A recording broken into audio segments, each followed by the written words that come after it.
දැන් ආලෝකය අපි කතා කරන්නේ මේ ආත්මය කියන්නේ කරන්ට් එක හැදෙන හැටි කතා කරනකොට අපිට දැනෙන්න ඕනේ.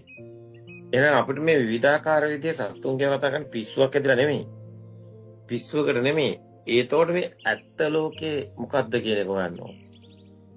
එතකොට ඒ අපේ මේ ඇසේ ස්වභාවය ඇස කියන චක්කායතනේ ඇත්තම ක්‍රියාකාරීත්වය බලනකොට අනිත් සත්තුන්ගේ ඇස කියන චක්කායතන ක්‍රියාකාරීත්වය බලනකොට මේ ඇස කියන ආයතන එක එක සත්තුන්ට එක එක විදිහටයි තියෙන්නේ. ඒතර ඒ සත්තුන්ට මැවෙන වෙන වෙන ලෝක. එතකොට ඒගොල්ලන්ට දැනෙනවා තියෙනවා. ඒ ලෝකේ තියෙනවා වගේ දැනෙනවා. මෙතන දැනෙන එකයි ප්‍රශ්නේ තියෙන්නේ. එතකොට මෙතනදී මේ අපිට දැන් මේ පේන ඇහෙන මේ ඒව තියෙනවා වගේ දැනෙනවා. ඒ දැනෙන එක එන හැටි තමයි අර පෙන්වන්නේ. කම්පණයට මධ්‍යස්ථට පෙන්වන එක කම්පණයට බලය කියලා. එතකොට ඒ කම්පණේ කොහෙවත් තිබුණ එකක් නෙමෙයි. ඒ කම්පණේ කොහෙවත් තියෙන එකක් නෙමෙයි.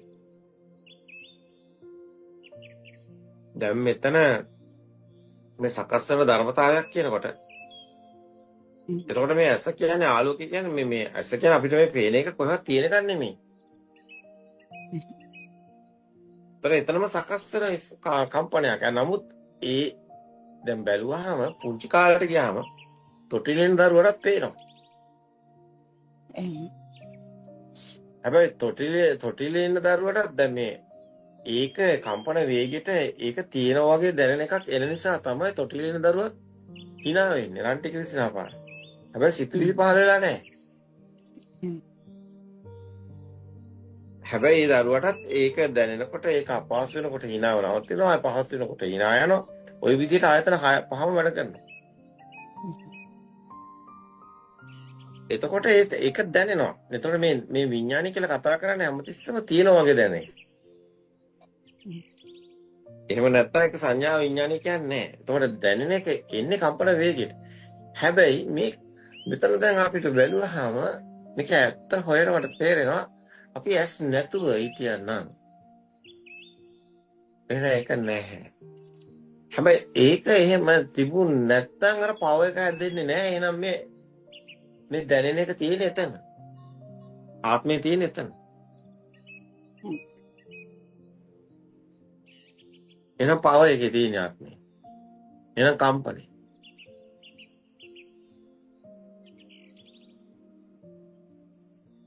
ඒතර ආත්මය කියලා එකක් නැහැ.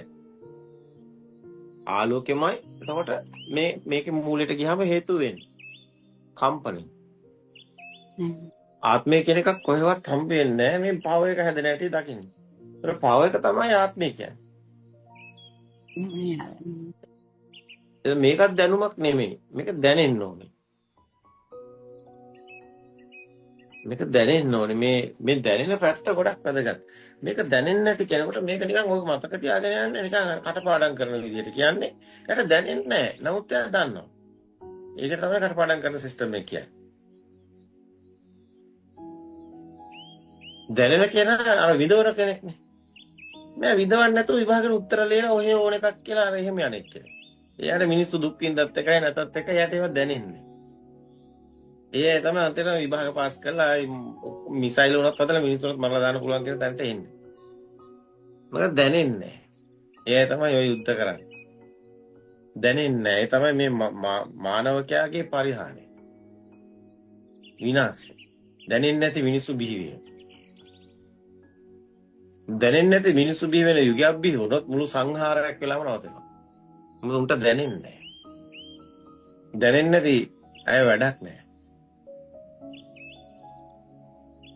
ඒ නිකන් රොඩු පරණැල් වගේ. ජීවයක් තියෙනවා නම් දැනෙන ස්වභාවයක් තියෙනවා. හැබැයි එහෙම නැත්නම් පරණැල් කියලා අපි කියන්නේ. දැන් විභාග කරන සිස්ටම් එකේ අපේ අධ්‍යාපන රටාව යන්නේ පරණැල් නිර්මාණය කරන එක. උන්ට දැනෙන්නේ නැහැ. උන්ටන් ඉන්නේ හරි දිනුනුයි කියලා බැලුවාම ඇත්තම කිව්වොත්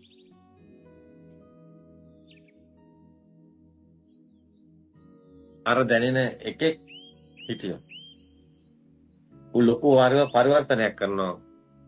ඌට හැම එකම වෙනද විදිහට අර ගතානුගතික විදිහට ඔක්කොම කරන විදිහට වෙන්න ඕන එකක් නැහැ. අර අනිත් එක පුටුව කිව්වම මෙයාත් පුටුව කියන පුටුවනේ කියලා යන બ્લોක් එකක් නැහැ. මොකක්ද යකෝ පුටුව කියන්නේ කියලා අන්න ඒකට ඒක එන්නේ නැහැ ගැම්ම. කෙහෙල් මලක්ද මේ කියලා. එතකොට ඒකට දැනෙන එක. ඒක අනිත් ඒවා වගේ නෙමෙයි. එක පුන් සඳින් දුරු වේ ලෝක ගණන්.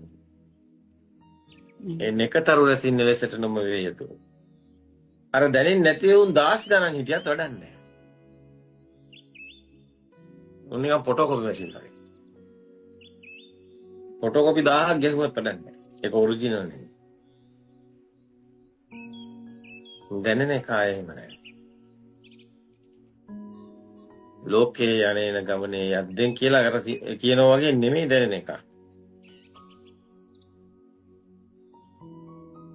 එයාගේ ඒ දියට වැටුණු දණ්ඩක් වගේ ගහගෙන යන්නේ දැනෙන්නේ නැති එක. දැනෙන එක තමයි ගොඩට පීනන්න දඟලන්නේ. ඒකට තමයි ප්‍රශ්න තියෙන්නේ. ඒකට දැනෙනවා. මේ ලෝකයේ ඇත්තක් නෙමෙයි. ඒකට දැනෙනවා මෙතන මෙහෙම කෙනෙක් නැති බව. ඒක ඒතකොට පරිවර්තනය වෙනවා ලෝකේ බවට. ඒකට අහිමි වෙනවා. එතකොට ඒකට දැනෙනවා මේ කතාව. සියල්ලම එකම බව. ඒක අංශුවක් බවට පත් වෙනවා, ධාතු බවට පත් වෙනවා. ඒකට කියනවා මහා ධාතු කියලා. එතකොට එයා මහා ධාතු බවට පත් වෙනවා. ඒ කියන්නේ අත්තම කියන්නේ එතන කෙනෙක්. ඒ අත්දැකීම ලබන්න පුළුවන් අර දැනෙන පාත් එක ඔස්සේ ඥානෙ වැඩිවොත් විතරයි. ඥානෙ වැඩෙන්නේ නැත්නම් එයා පදපරමයි. දැනුම කොච්චර තිබ්බත් පදපරමයි. තුච්ච පොටිකාරයි. දැනෙන්නේ නැති එකගෙන් පළක් නැහැ. ඒ දැනෙන එකට අනිත්‍ය වුණොත් හොඳට දැනෙනවා. ඒකට වරදින්නේ නැහැ. ඒක මොන වැඩේ කරන්න ගියත් ගොඩක් වෙලාවට කරන හැම වැඩේම හරියනවා. මොකද ඒකට වරදින්නේ මේවයි කියලා අනිත්‍යව හොඳට දැනෙනවා. මේකගේ හැර ඉස්සරහා මොකಾದ ඉන්නේ ඒකට මොකක් හරි කියනකොට මූට කියන සුසු නෑ කියලා දන්නවා. ඒ මොකද අනිත් කෙනාව හොඳට දැනෙන්නේ Taman නැති නිසා. නැත්තම් Taman රැවටෙනවා යන්නේ නැතර. අශෝකගේ ජීවිතේ තනි කර අශෝක රැවටෙන්නේ නැහැ.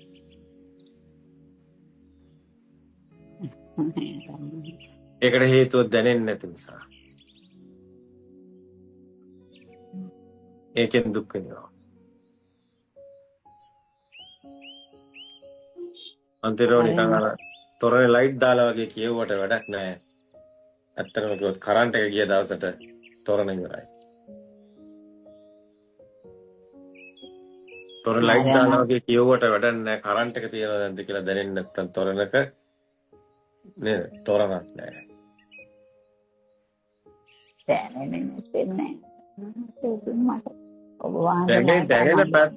දැනෙන පැත්තට හැරෙන්නවත් ඕන කමක් නැහැ.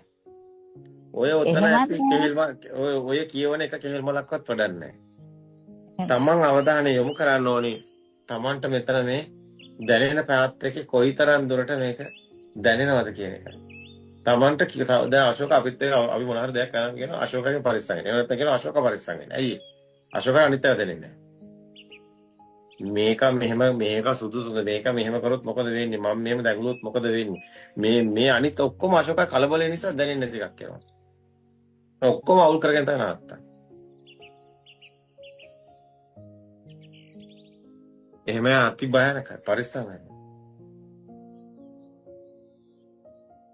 දැනෙන එක අන්න එකක් දෙත්වාරක් නෙමෙයි 10 පාරක් වත් ඒක වෙන්නේ වෙනවා. මොකද දන්න මේක වරදින්න ඉඩ තියෙනවා.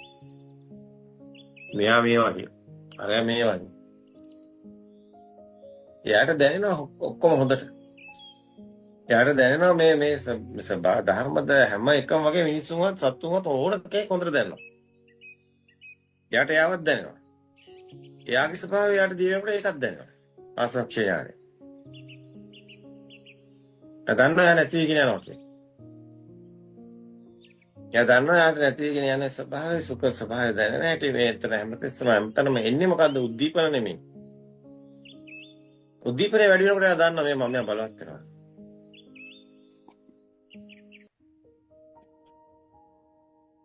උද්දීපනයට අර ටික අඩු වී යනකොට යට දැනෙනවා. මේ උද්දීපනය කියන එක ඇවිල්ලා මේ සිතුවිලි වලින් ගන්න එකක් නෙමෙයි. දැනෙන එක.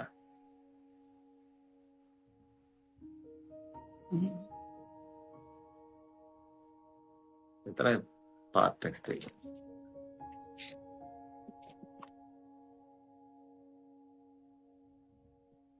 ගොඩක් වෙලාවට පොඩි කාලේ ඉඳලා අපිට අபிසංකරණයෙන් ආවේ උද්දීපනය.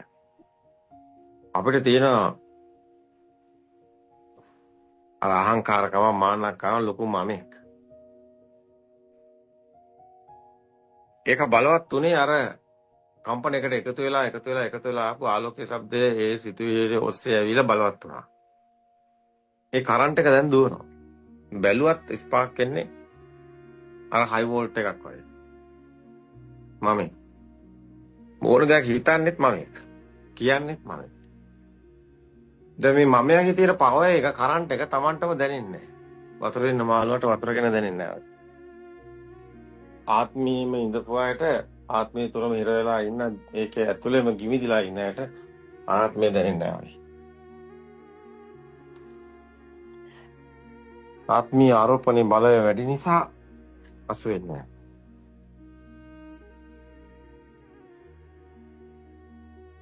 මේක උග්ගට දන්නයි කියලා කියන්නේ මෙන්න මේ දැනෙන කෙනා.